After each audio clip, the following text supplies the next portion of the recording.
दोस्तों, मैं तेजपाल सिंह कपूरथला। दोस्तों, 3 दिन पहले यूपी के लखीमपुर खीरी में जो घटनाक्रम हुआ, जो बहुत ही दुखदाई, बहुत ही दर्दनाक घटना घटी, भले ही बेईमान और बेशर्म गोदी मीडिया ने इस घटनाक्रम को और तरह की रंगत देने की कोशिश की, या ये कोशिश की कि ये घटना लोगों तक न पहुंच पाए, उसकी जगह कोई और ही मुद्दों पे लोगों का ध्यान केंद्रित किया जाए। लेकिन आज देश के बच्चे बच्चे की जुबान पर इस घटना का जिक्र है। घटना क्या थी कि विरोध प्रदर्शन कर रहे किसान शांतिपूर्वक विरोध प्रदर्शन कर रहे थे, तब उस इलाके के दबंग कहाए जाने वाले, बदमाश कहाए जाने वाले उस मंत्री के बेटे ने अपनी गाड़ी से लोगों को कुचलना शुरू कर दिया। तेज रफ्तार से गाड़ी विरोध प्रदर्शन कर रहे किसानों के ऊपर चढ़ा दी, जिससे कुल 8 मौतें हुई हैं, जिनमें 5 किसान थे। और उन 5 में से एक को मीडिया पत्रकार बता रहा है। तो अभी अभी राकेश टिकैत जी की मैं स्टेटमेंट सुन रहा था कि वो किसान ही था, लेकिन वो साथ में पत्रकारिता भी करता था। तो 5 किसानों की मौत हुई है और 20 से ज़्यादा लोग जख्मी भी हुए हैं, घायल हुए हैं। भले ही उसके दूसरे ही दिन किसान जथेबंदियों ने, संयुक्त मोर्चा ने कॉल दी, पूरे देश भर में डीसी दफ्तरों के आगे धरना प्रदर्शन किया गया, मांग पत्र दिया गया। और इस दबाव के चलते प्रशासन ने उनके खिलाफ एफआईआर भी दर्ज की है। और ये भी तय हुआ है कि 8 दिन के अंदर अंदर, जिस दिन उन शहीद किसानों की अंतिम अरदास होगी, उस दिन तक उनकी गिरफ्तारी होगी और वो मंत्री इस्तीफा देगा, जो भारत सरकार का केंद्रीय राज्य गृह मंत्री है। तो इस पूरे के पूरे घटनाक्रम को जब हम देखते हैं, अलग अलग तरह की वीडियोज अब सामने आ रही हैं। हालांकि मीडिया ने, गोदी मीडिया ने इसको हिंसा, किसानों की तरफ से की गई हिंसा का रूप देने की कोशिश की, लेकिन जो अब सामने आ रहे हैं वीडियो, क्लियर स्पष्ट दिखाई दे रहा है कि किस तरह से किसानों को पता भी नहीं था कि पीछे से गाड़ी आ रही है, तेज रफ्तार से गाड़ी आ रही है और किसानों को उड़ाते हुए, कुचलते हुए आगे जा रही है। और वो जब उसे पकड़ने की कोशिश की गई तो उसने गोली भी चलाई और गोलियां चलाते हुए वो भाग गए वहां से। तो इस दबाव के चलते उन पे एफआईआर की गई है और मंत्री के इस्तीफा देने की बात की गई है और अंतिम अरदास तक उस मंत्री के बेटे को गिरफ्तार करने की बात की गई है। जो शहीद हुए हैं उनके परिवारों को 45-45 लाख का मुआवजा देने की बात की गई है और एक सरकारी नौकरी उनके परिवार के सदस्यों को देने की कोशिश की गई है, ऐलान किया गया है। लेकिन इसी के साथ उसी दिन से उस इलाके को इस तरह से सील कर दिया गया, किसी भी ऑपोजिशन के लीडर को या किसी भी किसान नेता को उस इलाके में घुसने नहीं दिया गया। आज तक भी स्थिति यही बनी हुई थी कि जो भी लोग उन परिवारों से उनका दुख साझा करने जा रहे थे या अफसोस जाहिर करने जा रहे थे, उन परिवारों से हमदर्दी प्रकट करने जा रहे थे, उन लोगों को रोक दिया गया, वहां जाने नहीं दिया जा रहा है। अभी तक की स्थिति भी यही है। तो इसका मतलब सरकार, मौजूदा भारतीय जनता पार्टी की सरकार शरेआम भारत के लोगों को ये चैलेंज दे रही है, भारत के लोगों को ये चेतावनी दे रही है, हम आपको मारेंगे भी, हम आपको कुचलेंगे भी और आपका पता पूछने कोई आएगा उसको भी हम आने नहीं देंगे। आपको इतना बेबस कर दिया जाएगा, आपको गुलामों की तरह जीवन व्यतीत करने के लिए मजबूर कर दिया जाएगा। अभी अभी एक वीडियो देख रहा था मैं, प्रधानमंत्री जी उस वीडियो में बोल रहे हैं कि अगर मैं गाड़ी में जा रहा हूं, पिछली सीट पे बैठा हूं, गाड़ी के आगे एक छोटा सा कुत्ते का बच्चा भी आ जाता है तो मुझे दर्द होता है, मुझे तकलीफ होती है। तो ये जिंदा इंसान, बिल्कुल निर्दोष, जिनका कोई दोष नहीं है, जिंदा इंसानों को इनकी ही पार्टी के एक नेता का बेटा गाड़ी के नीचे कुचल देता है तो प्रधानमंत्री को दुख कब होगा, इस बात का अभी तक कोई समझ नहीं आ रही है। 1 साल हो चला है दिल्ली के बॉर्डरों पे किसानों को संघर्ष करते हुए। प्रधानमंत्री जी बोलते हैं कि मैं एक फोन कॉल की दूरी पे हूं, लेकिन 500 से ज्यादा किसान अपनी जान गंवा चुके हैं, शहीद हो चुके हैं संघर्ष में, लेकिन प्रधानमंत्री ने किसी एक परिवार से भी अफसोस जाहिर नहीं किया, उनकी मौत पे संवेदना जाहिर नहीं व्यक्त नहीं की है। वो कैसा प्रधानमंत्री है जिसको एक कुत्ते के बच्चे के मरने का तो दुख होता है, जिंदा इंसानों के मरने का कोई दुख, कोई अफसोस नहीं हो रहा है।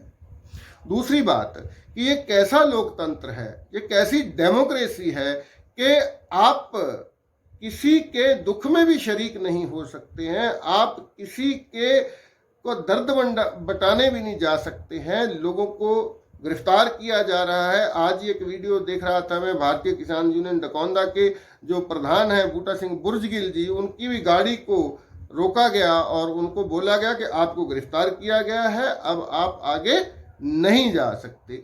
तो देश का कौन सा ऐसा कानून है, संविधान की ऐसी कौन सी धारा है कि मारे गए लोगों के परिवारों से हमदर्दी प्रकट करने भी आपको नहीं जाने दिया जा रहा? तो ये बात एक बहुत बड़ा प्रश्न चिन्ह खड़ा लगाती है, बहुत बड़ा प्रश्न खड़ा करती है भारत की जनता के सामने। तो मैं इस घटना की पुरजोर निंदा करते हुए भारत की जनता से ये बोलना चाहता हूं कि आपके पास एक ताकत दी है, संविधान ने भारतीय जनता के हाथ में एक ताकत दी है, वो ताकत है वोट की ताकत। उस ताकत का इस्तेमाल करके आप सरकार को गिरा सकते हैं, अपनी मनमर्जी की सरकार चुन सकते हैं, लेकिन उस वोट का इस्तेमाल किस तरह से किया जाता है वो आप सब लोग जानते हैं। एक बच्चे तक को पता है कि वो पार्टी जीत जाती है जो सबसे ज्यादा पैसा बांटती है चुनाव में, जो सबसे ज्यादा नशा बांटती है चुनाव में, जो सबसे ज्यादा झूठ बोलती है, झूठे वादे करती है लोगों के साथ, वो पार्टी जीत जाती है। लोग उसको वोट दे देते हैं। सब लोग जानते हैं, देश का बच्चा इन बातों को जानता है, लेकिन इलेक्शन कमीशन को इस बात का पता नहीं चलता है। इलेक्शन कमीशन इस बात पे कोई कार्रवाई नहीं करता है कि लोगों में इलेक्शन के दौरान नशा बांटा जाता है, पैसा बांटा जाता है, किसी तरह का कोई एक्शन इलेक्शन कमीशन नहीं लेता है। तो हम लोग अपनी उस वोट का जब इस्तेमाल करते हैं तो कोई हमें धर्म के नाम पे वरगड़ा लेता है, कोई हमें जाति के नाम पे फुसला लेता है, कोई इलाके के नाम पे हमसे वोट मांगने आ जाता है। तो क्या हम इसी तरह से अपनी किस्मत का फैसला करते रहेंगे? क्या हम आज़ादी के 73 साल बाद भी हम अपनी उस वोट की कीमत नहीं समझ पाए? क्या इसी तरह से हम गुंडों को, बदमाशों को, जिन पे कत्ल के, रेप के केसेस चल रहे हैं, ऐसे लोगों को वोट दे के संसद में बिठाते रहेंगे ताकि जीतने के बाद वो लोग इसी तरह हम लोगों को कुचलते रहें, मारते रहें, लूटते रहें, पीटते रहें और हम बेबस हुए अगले इलेक्शन का इंतजार करते रहें और अगले इलेक्शन में फिर 1000 रुपए के पीछे, 500 रुपए के पीछे, दारू की बोतल के पीछे हम अपना वोट बेच दें? ये भारत की जनता पे एक बहुत बड़ा प्रश्न चिन्ह है। तो मैं ये कहना चाहता हूं, मैं ये अपील करना चाहता हूं भारतीय लोगों से, भारत की जनता से कि आइए अपनी वोट की ताकत को पहचानिए। जब आप डिब्बे में वोट डालते हैं तो समझ लीजिए आप अपने बच्चों का भविष्य तय कर रहे हैं। जब आप डिब्बे में पर्ची डालते हैं, जब मशीन का बटन दबाते हैं तो आप खुद अपनी किस्मत का बटन दबाते हैं। आप अपना देश चलाने के लिए कुछ लोगों को मौका दे देते हैं, अपना पूरा देश, पूरी कानून व्यवस्था, हर चीज उन लोगों के हाथ में सौंप देते हैं। तो जब भी वोट का इस्तेमाल करें, सोच समझ कर करें। धर्म के नाम पे, जाति के नाम पे, इलाके के नाम पे या छोटे मोटे लालचों में आकर अपनी इस कीमती वोट का गलत इस्तेमाल न करें, इसको गंवाएं ना, वोट की ताकत को पहचानें ताकि एक अच्छे, ईमानदार, समाज की सेवा करने वाले, देश को आगे ले जाने वाले लोगों के हाथ में सरकार दी जाए और ऐसी सरकार चुनी जाए। बहुत जल्द पंजाब में इलेक्शन है, यूपी में इलेक्शन है, अलग अलग जगह पे इलेक्शन है, 2024 में पार्लियामेंट के इलेक्शन होंगे।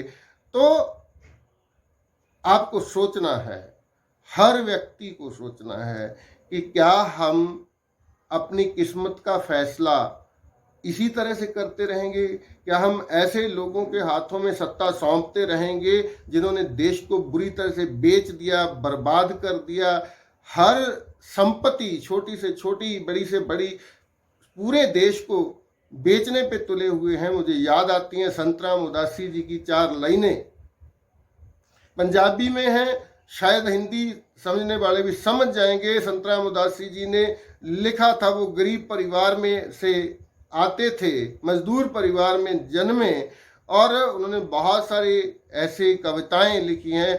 उन्होंने लिखा था, उन्होंने गाया भी, लोग को बाज आ जाओ झूठे लीडरां तो इन्हां देश नूं बिले लगा छड्डना है, इन्हां देश दा कुछ भी छड्डिया नहीं, इन्हां थोनू भी बेच के खा छड्डना है।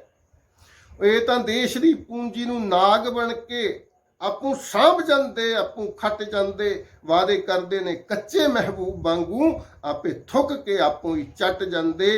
तो आइए हम समझें इस बात को, वोट डालने से पहले अभी हम कुछ कर नहीं सकते, जो कर सकते हैं वो यही कर सकते हैं कि आंदोलन करने वाले लोगों का साथ दीजिए।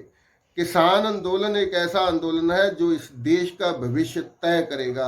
हमारी आने वाली पीढ़ियां गुलाम होंगी या आज़ाद होंगी, ये आंदोलन तय करेगा। तो आइए, जहां भी बैठे हैं, जिस तरह से भी हो सकता है, इस आंदोलन का साथ दीजिए, सहयोग दीजिए, और हर गलत कार्रवाई जो सरकार की तरफ से हर गलत कार्रवाई की जाती है उसका विरोध करें। अगर आज हम विरोध नहीं करेंगे तो आने वाले कुछ सालों बाद हम विरोध करने लायक नहीं बचेंगे। आप सबका धन्यवाद। मैं एक निवेदन करना चाहता हूं, अगर आपको ये बात अच्छी लगी हो, ये बातें आप चाहते हैं कि दूसरे लोगों तक भी पहुंचे, तो इस वीडियो को लाइक कीजिए, शेयर कीजिए। मेरे इस चैनल को आप सब्सक्राइब कर सकते हैं। आप सबका शुक्रिया, बहुत बहुत मेहरबानी।